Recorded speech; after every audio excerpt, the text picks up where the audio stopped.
What is up, you natively nurturing Namekians? Welcome back to HJC Games. You got Hayden here, and I've got a new mail day for you. And today is January 11th, 2021, which means one thing. We have new Pokemon product.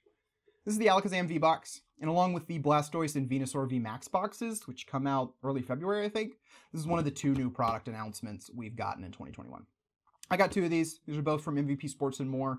Highly recommend MVP Sports and More. They have really fast shipping, really good prices, great selection. I mean, they sell out quickly because the prices are so good. And normally they're like just about perfect, but I did hit some issues with this box order. We've got like a crumpled and beat up package here and there, which not super great.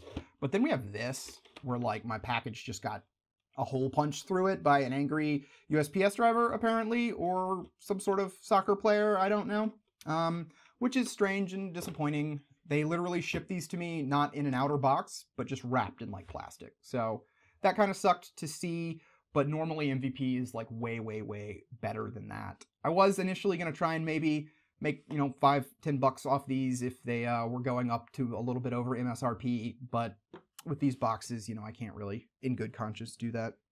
Otherwise, on the Pokemon news front, Battle Styles is really starting to pick up on pre-orders. I've noticed a lot of places are running out of pre-orders and booster box prices are going up. Same with cases and ETBs and all that stuff.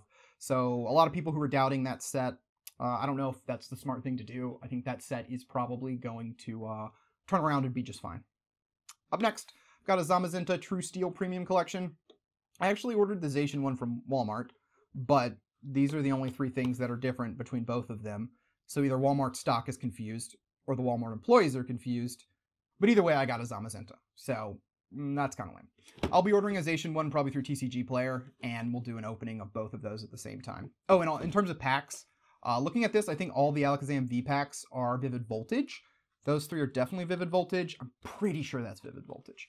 On the Zamazenta pack, it is 3 Darkness Ablaze, a Crimson Shadows, or no, Burning Shadows, an XY Evolutions, and a Sun and Moon team up. Last piece of Pokemon news, the 2021 Pokeball tins are up for pre-order. You can pre-order those through MVP Sports and More. And again, I know I gave you a bad impression with these box conditions, but this is the first time that's ever happened. Normally they do a great job. I imagine they would do better with the Pokeball tins. They're metallic. They have to be shipped in another box. So you can order those. You can pre-order those in a few places, going for about $9 a pop on, or $9 or $10 a pop on MVP Sports and More. That's about it for Pokemon. Not a ton of stuff. We're waiting on Shining Fates. We're waiting on Battle Styles. We're waiting on those big VMAX boxes. Up next on the content front, we got some Dragon Ball Super stuff here. So this is Dragon Ball Super Rise of the Unison Warrior. This is not the current expansion. This is the one before it. I have a Dragon Ball Super Vermilion Bloodline video that's still in editing, and just the opening for Dragon Ball Super is a lot of fun. It's a great product to play. It's a great product to open, so I felt I had to at least open one of the new set, or one of the previous set, to really get a feel for it, especially when the new set comes out. Dragon Ball Super has a new set coming out in about 2 weeks called Vicious Rejuvenation. I've got 6 boxes of that coming in, 6 or 8, I forget. So we'll probably be opening about 4 to 6 of those boxes on the channel, and I'll be saving the rest of those for some sealed play with friends. So I'm super, super, super excited about that. Definitely been getting into Dragon Ball Super more, which is why I've got these. These are 2 starter decks. This is, I believe this is from the first quote-unquote series, which it looks like, kind of like how Magic used to have blocks. Looks like Dragon Ball Super has series, which are like, you know, mechanically, or I imagine it's just mechanically related sets grouped together. It looks like this is from the Infinite Unity series, is what I would expect. For beginner, Parasitic Overlord. Yeah, this is from 2019. So this is one starter deck. And again, I've really been enjoying playing this game on Untap. This is the other starter deck. This is from the Unison Warrior, so it adds Planeswalkers. I've been enjoying playing the game a lot on Untap, so had to get some starter decks so I could play in person. But that's an interesting thing, which is like, where and how do I play in person? And obviously when I say how, you know, COVID is a problem as well. But like looking around and talking to my friends on the East Coast, there's just not a lot of game stores, and there's not a lot of, you know, people that really support Dragon Ball Super on the East Coast. It doesn't seem like there's a ton of play. So that makes me wonder, where the hell does this game get played? because the market is very real. Like, I'm selling these $15, $30 cards, you know, plenty of $5 cards as well. I'm selling them no problem. Like, in some cases, I'm selling them days after they're posted, you know, maybe a week after they're posted. Like, we're talking a market that I would say is more active than Magic. Based on my sales versus how much I have listed, Dragon Ball Super seems to go faster and, you know, at a greater quantity. So I don't know where the hell this game is played in person, but the cards sell and it's fun as shit. So I get why, you know, people want to play it in person and people want the cards. So we will actually kind of sleeve up one of these while I wrap up for the last bit of the day. But we have the super fun item that has nothing to do with card games that Hayden is going to force you to look at. And today, we've got a few of them. We'll go through them quickly, though. First and foremost, we have a belt from J. Crew. Look at that. That's a belt from J. Crew. You know, I have gone down in pant sizes. I've been very lucky, been able to lose some weight. So, got to get a new belt. Up next, got me a sweatshirt. This is a sweatshirt from AOC, Tax the Rich. While AOC is not my representative, she is literally the representative, like, of the neighborhood 2 blocks north of me. So, very close to my representative. I am very progressive, very left-leaning, very liberal. So, I agree with AOC on most things. Gotta support her with the merch. That's what we got here. These are 2 of her very cool-looking, very well-designed Green New Deal posters, which is sweet. And then we got the final thing before I start sleeving and chatting about Magic and stuff. These are just cards, individual singles. Right now I'm working on building a Pauper deck for just, you know, casual play with friends. And Pauper deck I'm going to build is going to be fairies. So we've got some Spell Stutter sprites in here. What else do we have in here? It's a separate one. These are Screds. This is a playset of Scred, which we'll talk about Kaldheim in a minute. Could go up a bit in value. Could be more useful later on. And last, but certainly not least, what do we have here? Oof. This is gonna trigger some of you. This is a white bordered Red Elemental Blast. This is the only white bordered card I ordered for this deck. It goes in the sideboard. I ordered it white bordered for 2 reasons. Number 1, since it's a sideboard card and I'm running like 4 Pyroblasts, it's very unlikely I'll actually ever bring this in. Like, there will be matchups, but it won't be played that much. 2, there's the trigger factor. You know, my opponent just played through all this black border, this beautiful black border deck. Everything, you know, goes well together. We go to sideboard, I break out the white border. They're not going to see it coming. You know, they're not going to see it coming. It's going to bother them. They're going to be aesthetically offended, and that's going to give me the small edge I need to win my games. So that's why we went with the white border on that one. And that's sort of the end of all the new items. We're still waiting on a lot more cards to finish up that fairy deck. So let's just go ahead and, while I sleeve some cards, just chat a little bit. I'm not going to open anything new, so if you're not interested in hearing about Kaldheim, or maybe a little bit of Dragon Ball Super, you can go ahead and bounce. I'm only going to sleeve up one of these decks. We can also go through a quick little product review. Here are the cards. Oh, nice, nice, nice. They're held in there well enough, but they are also obviously sealed in plastic. This is Gotink's Fusion of Friendship. They come sealed. They come in there nicely in this little plastic, you know, container. They do send you a playmat. Oh, nice, nice, nice. That's actually really relevant. So they send you this playmat because they got so many damn zones, and, you know, they want you to be able to put stuff in the right places. How do I place cards in an area this small, guys? This is a bit much. Okay, but on the back, they actually have this, which is a huge deal because this tells you what all the crazy keywords mean. That is awesome. Like, whenever we play Dragon Ball Super on Untap, I have this PDF open at all times, like, literally. I don't know how this is supposed to help me if it's on the back of my playmat, because I don't really want to pick up my entire board state to figure out what a keyword means, but I love the thought. It's the thought that counts. Right, folks? It's the thought that counts. I also don't know how to fold this back up. We'll fold it back up later. We're going to put this back here. I'm going to put this back here. And I'm going to go ahead and assume that this is going to teach me how to play the game. Yep, this is the other half of the big rules PDF that they show you online. What's this folded? Kind of like this, kind of like that. Oh my gosh. Why would you fold it like this? And so, yeah, they've got everything needed to kind of teach you the game. Cool. So let's talk about Magic, because Magic is actually really interesting right now because there are Kaldheim previews going on. Kaldheim's the next set. Kaldheim comes out very soon.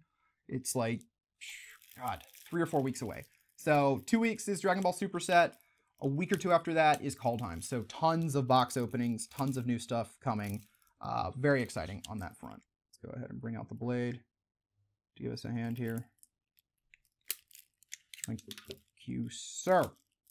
All right. Now, thinking about Kaldheim, Kaldheim so far has been an interesting set. The big thing we're seeing there is tribal synergy. There's a bunch of good-looking tribal synergy cards, and the early previews kind of showed us this, and we knew that tribal was going to be a big part of this set because Wizards said it was a theme. But now we're seeing a lot more of what they have in mind. Go ahead and show you all the sleeves I've picked. Mint sleeves. Probably my favorite color sleeves because they're so unique and so bright. But tribal is good. People like tribal. Tribal is a very fun kind of setup for Timmy-esque players. People like building a deck of all pirates and all dinos, and, you know, making them bigger and jamming them together. So that is likely very good for value on the set long term. There's my leader. Is that my leader? Why is... Oh, no, because you wanted to show off the Unison card. Here is my leader, which is... That's the Awakened side. I hate how they do that. How that's the foiled side. And my leader is Vegeta Xeno and Trunks Xeno. And... Yep. Yeah, I did that. I did that. You all just watched me. You all just watched me do exactly that. I'm pretty embarrassed. There's really no recovering from that. I should stop the video here, but I'm stubborn, and I won't. On the back is Vegex, the unsung fusion hero. Vegeta and Trunks, very cool. Sparking 20? What? If you would lose the game by running out of cards in your deck, shuffle your drop into your deck instead? That's really cool. I like this. This is your mill commander. Very cool, very cool. Okay, anyway, back to Kaldheim. So, the big thing here is tribal, and we know that tribal goes well. It will probably sell a lot in the set. Dwarves and berserkers and whatnot are bound to be very popular among all sorts of players on the more casual front. So that's really good. We're also seeing like some tribal stuff that's going to be seriously good in EDH, because a lot of this set is around changelings and shapeshifters, which means it's going to slot into a bunch of different tribal decks, and not just, you know, a bunch of existing tribal decks. It's going to allow a lot more tribal decks to exist and get strong enough to see play. And that's going to make these things very expensive, because there's so many players out there who have these pet tribal decks. You know, you heard for a long time about people with like pet dog and cat decks that were hard to build before M21.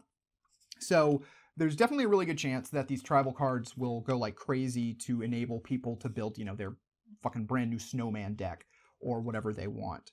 The other thing we're seeing are some really crazy, powerful god double face cards. And these are cards that have a creature on the front, and they have something else. It tends to be an artifact, an equipment, an enchantment, something like that. Something that's not a land and something that's not a creature.